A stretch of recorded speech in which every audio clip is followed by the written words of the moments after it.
दुर्ग के पाटन क्षेत्र में होने जा रहे भरोसे के सम्मेलन को लेकर मुख्यमंत्री भूपेश बघेल ने अपनी प्रतिक्रिया दी है। उन्होंने कहा कि 21 को होने जा रहे इस भरोसे के सम्मेलन में राजीव गांधी न्याय योजना जैसी विभिन्न योजनाओं का और महात्मा गांधी हॉर्टिकल्चर यूनिवर्सिटी का भी शिलान्यास किया जाएगा। साथ ही उन्होंने बताया कि कांग्रेस के राष्ट्रीय अध्यक्ष मल्लिकार्जुन खड़गे और पूर्व सांसद राहुल गांधी किन्हीं कारणों से इस कार्यक्रम में शामिल नहीं हो पाएंगे।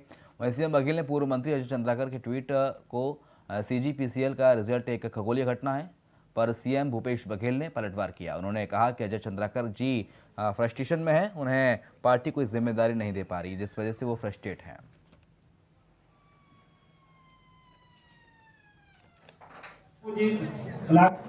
पहले जगदलपुर में बस्तर में भरोसे सम्मेलन हुआ था, उसके पहले सरगांव में हुआ और अब पाटन सांकरा में दुर्ग संभाग का भरोसे सम्मेलन होगा और उसमें जहाँ राजीव गांधी के शहादत दिवस, उसकी शहादत को भी याद करेंगे। उसके साथ साथ राजीव जी के नाम से जो योजनाएं हम लोगों ने बनाई है, जिसमें राजीव गांधी किसान न्याय योजना की राशि,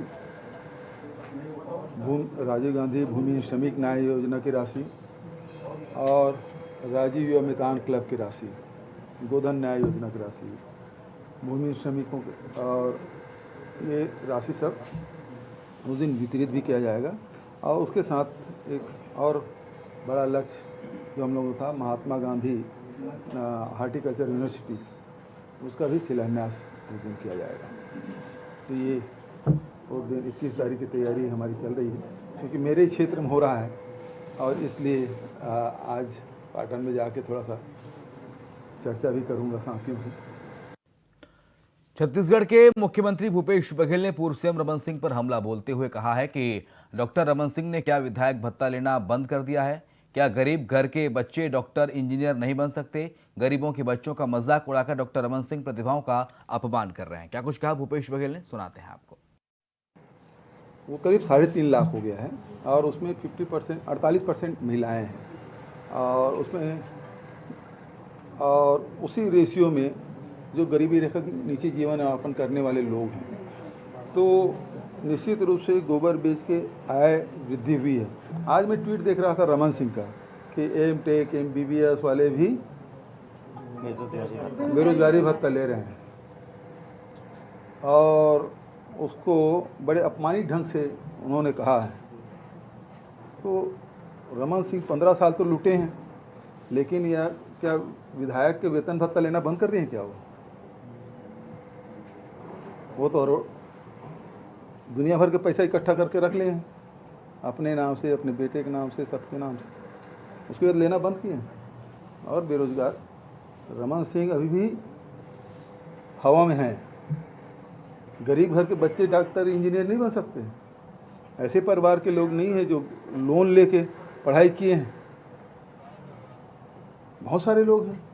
तो ये तो उनका अपमान कर रहे हैं।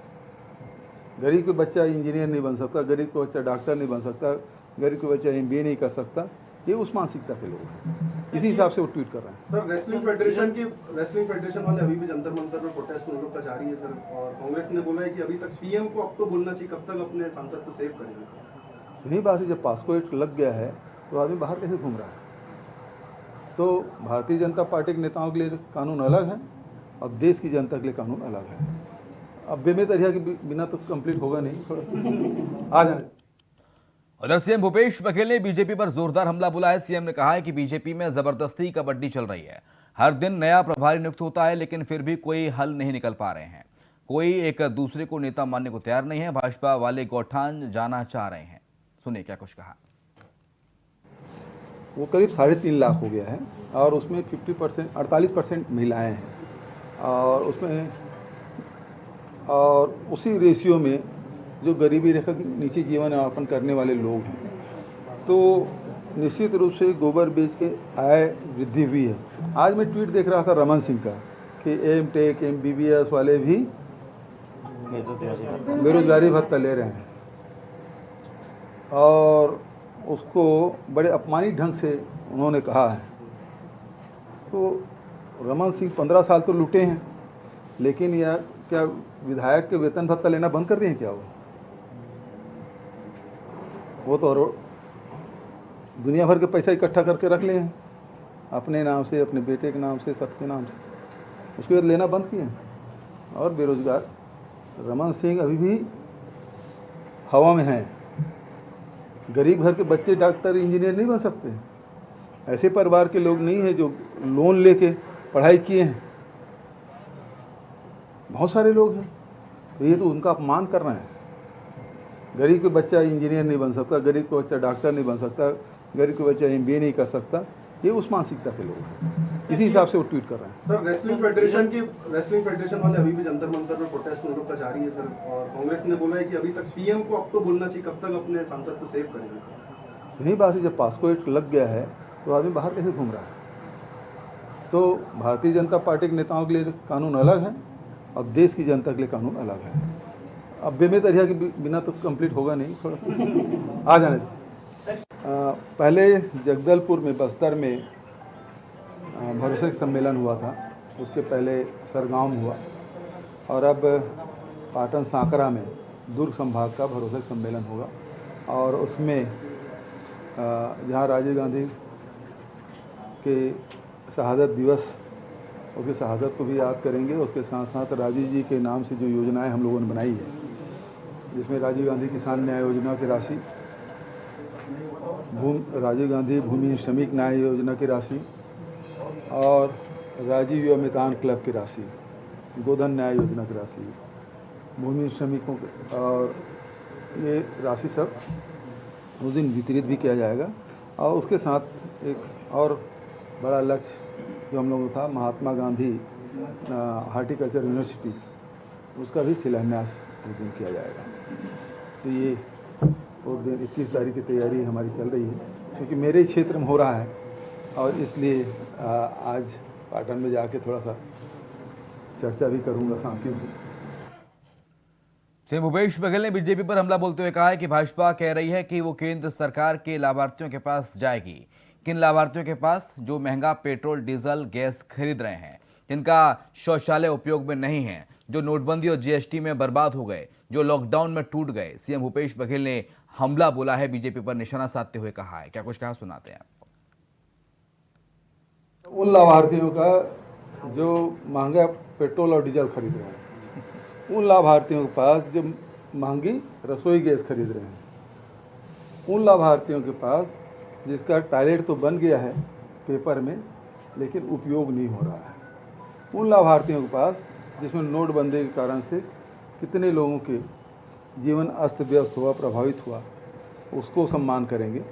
और लॉकडाउन में कितने लोगों काल कवलित हुए, क्या यही इसी उपलब्धि पे जाएंगे, या उन व्यापारियों के पास जो GST पटाते पटाते, फार्म भरते भरते लोग परेशान हो गए हैं, उसके पास जाएंगे।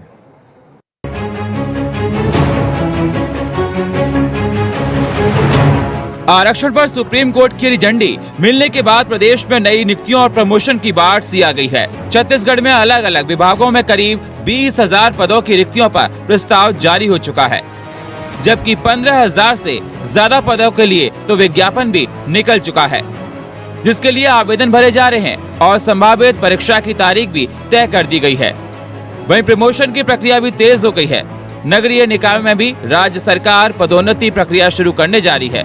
प्रमोशन को लेकर नगरीय प्रशासन विभाग ने सभी निगम कमिश्नर और CMO को निर्देश जारी कर दिया है। आपको बता दें, मुख्यमंत्री भूपेश बघेल की मंशा है कि आरक्षण का प्रकरण उलझने के बाद युवा लोगों को नौकरी में मौका मिलना चाहिए। सरकारी भर्ती की शुरुआत शिक्षा विभाग से हुई, जहां सहायक शिक्षक के 6,285, शिक्षक के 5,772 और व्याख्याता के 432 पद मिला के कुल 12,489 पद में भर्ती प्रक्रिया शुरू हो गई है। शिक्षक और सहायक शिक्षक के पद में भर्ती के लिए व्यावसायिक परीक्षा मंडल ने 10 जून को परीक्षा की तारीख की घोषणा भी कर दी है। छत्तीसगढ़ की कांग्रेस सरकार ने प्रदेश के युवाओं के साथ जो छल किया है वो जीवन भर वो याद रखेंगे। पहले बेरोजगारी भत्ते का छल, उसके बाद जिन नौकरियों की बात की थी, वादा किया था, वो नौकरियां आज तक नहीं मिली। जिन कुछ लोगों को नौकरियां मिली उनकी तनख्वाह 70% कर दी गई, और अब जब नई नियुक्तियां हो रही हैं तो उसमें भी कहीं ना कहीं जानबूझकर विलंब किया जा रहा है ताकि आचार संहिता लग जाए और इनको किसी प्रकार की कोई नियुक्ति न करनी पड़े। इन्होंने पूरे प्रदेश में बैनर पोस्टर लगाए कि 5 लाख लोगों को इन्होंने नौकरी दी है, लेकिन जब विधानसभा में पूछा गया तो इन्होंने कहा कि महज 12-14 हजार लोगों को ही नौकरी वास्तविकता में दी गई है। तो ये सरकार युवाओं के साथ, प्रदेश की जनता के साथ छल करने वाली सरकार है।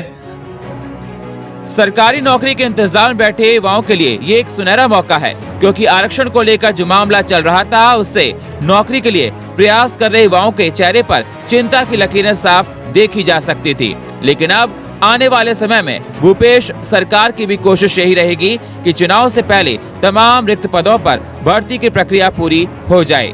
Manoj Kumar, India Voice, Chhattisgarh. कांकेर के कापसी वन परिक्षेत्र के हांकेर सर्किल में गोंडाहूर में वन विभाग की तरफ से परिधान हो चुके तेंदूपत्ते की बोरियों को नक्सलियों ने आग के हवाले कर दिया।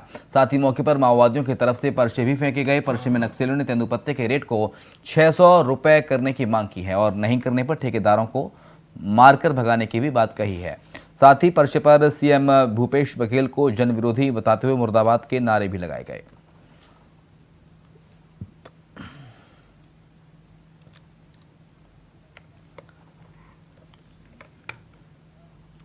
कोंडागांव के विकासखंड माकड़ी में जनसंवाद कार्यक्रम का आयोजन किया गया, जिसमें कांग्रेस प्रदेश अध्यक्ष मोहन मरकाम ने शिरकत की। इस दौरान जनसंवाद कार्यक्रम में मरकाम ने भूपेश सरकार की तरफ से किए जा रही योजनाओं के बारे में बातचीत की।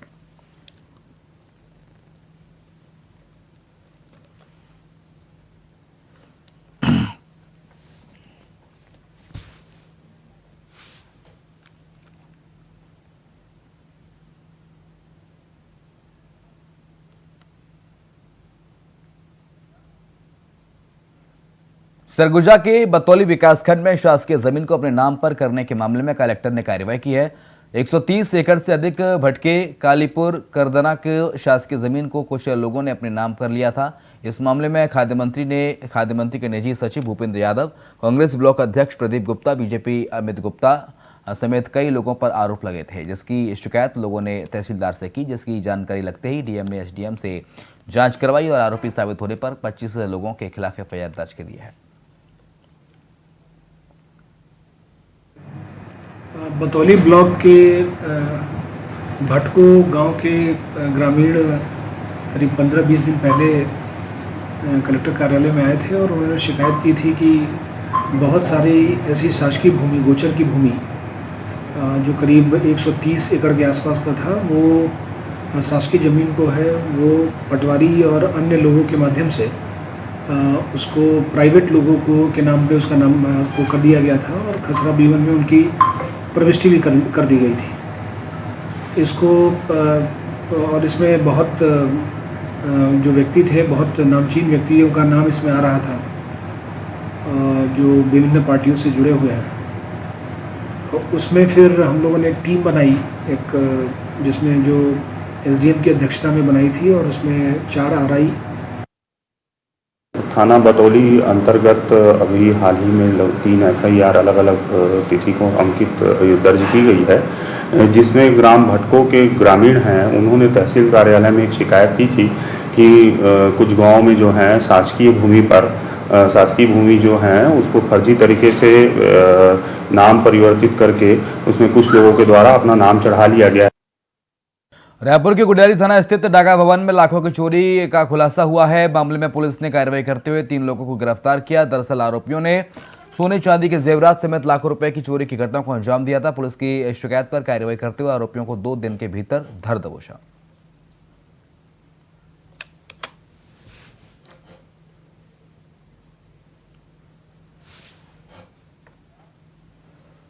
गरियाबंद के कोदोमाली में धमतरी विधायक रंजना साहू की इनोवा पलट गई। हादसे में उन्हें मामूली चोटें आई हैं, जिसके बाद उन्हें इलाज के लिए मैनपुर अस्पताल में भर्ती कराया गया।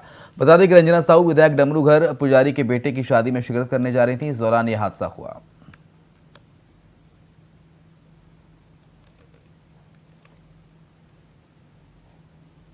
सरगुजा के सीतापुर विधानसभा क्षेत्र के मैनपाट आदिवासी बाहुल्य इलाके में आजादी के 75 वर्ष के बाद भी लोगों को मूलभूत सुविधा नहीं मिल पा रही है। रिपोर्ट देखिए।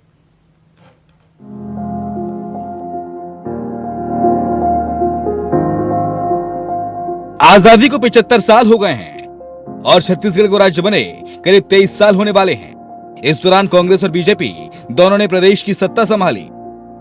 आजादी के साथ जहां कांग्रेस बहुमत में थी और छत्तीसगढ़ के पहले सीएम बने और 3 साल सत्ता संभालने के बाद साल आया 2003, सत्ता में आई बीजेपी और प्रदेश की सर्वोच्च सीट पर विराजमान हुए डॉक्टर रमन सिंह, जिन्होंने 15 साल तक प्रदेश में शासन किया।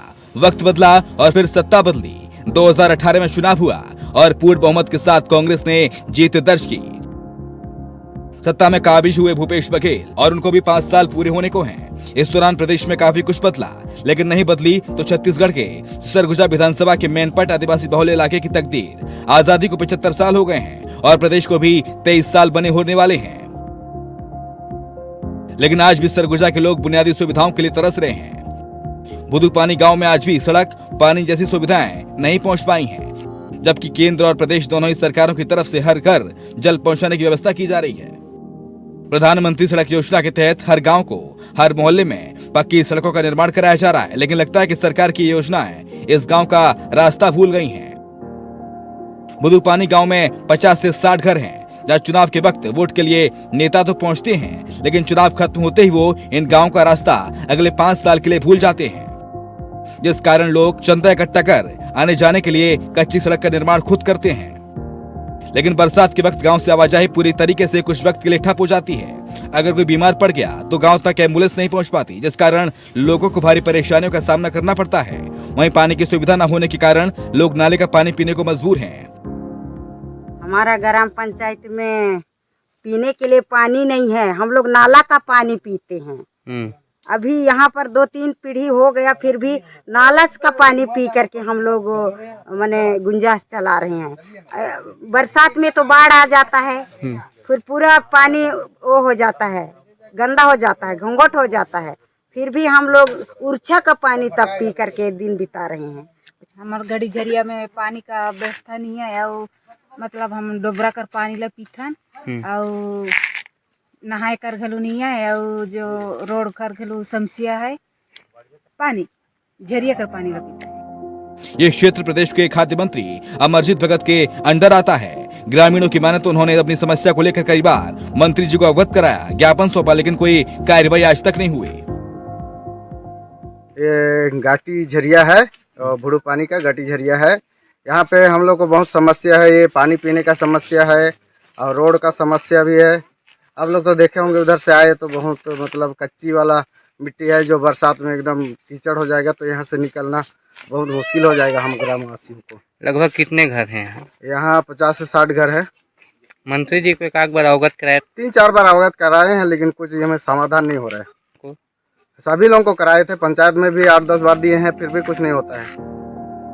ऐसे में सवाल यह कि क्या नेताओं को इन ग्रामीणों की याद सिर्फ वोट के लिए आती है? मंत्री जी और उनकी सरकार विकास के दावे कर रही हैं, नवा छत्तीसगढ़ की बात कर रही हैं, लेकिन आज तक इन गांव में बुनियादी सुविधाएं नहीं पहुंची। ऐसे में सवाल यह है कि जब लोगों को बुनियादी सुविधाएं नहीं मिल पा रही तो नवा छत्तीसगढ़ कहां से बनेगा? सवाल पूर्ववर्ती रमन सरकार से भी है कि आखिर 15 साल तक आपने प्रदेश की सत्ता संभाली और विकास के दावे करते रहे, क्या यही वो विकास है जिसका बखान करते आप नहीं थकते? Ravi Mishra, India Voice, Surguja.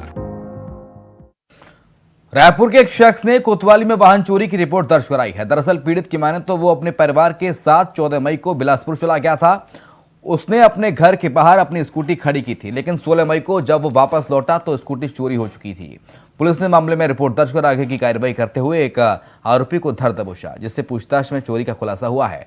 फिलहाल पुलिस ने आरोपी के खिलाफ रिपोर्ट दर्ज कर आगे की कार्रवाई शुरू कर दी है।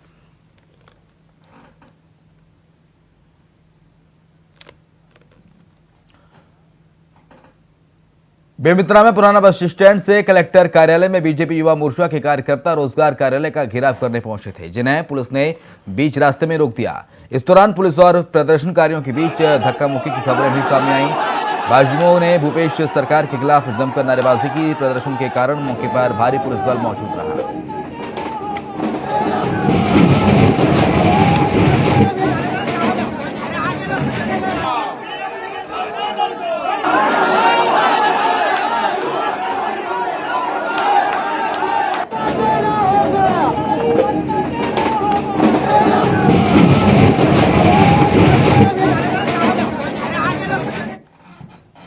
दुर्ग जिला चिकित्सालय में लगातार हो रही घटनाओं को देखते हुए अस्पताल प्रबंधन ने अस्पताल के अंदर पुलिस चौकी खोलने की मांग की थी, जिसको देखते हुए दुर्ग एसपी डॉक्टर अभिषेक पल्लव ने पुलिस चौकी का उद्घाटन किया। बता दें कि पुलिस चौकी की शुरुआत होने से अस्पताल में होने वाली गलत गतिविधियों पर कड़ी नजर रखी जाएगी, जिसके अलावा एमएलसी रिपोर्ट भी जल्द उपलब्ध कराई जाएगी। आपको बता दें कि पुलिस चौकी में अतिरिक्त महिला बल की भी व्यवस्था की गई है, जिससे अस्पताल में काम कर रही महिला कर्मचारियों की सुरक्षा सुनिश्चित होगी। इस मौके पर दुर्ग पुलिस अधीक्षक ने हमर लैब का भी निरीक्षण किया, जहां हाईटेक लैब के जरिए 110 प्रकार की टेस्ट की सुविधा लोगों को दी जा रही है।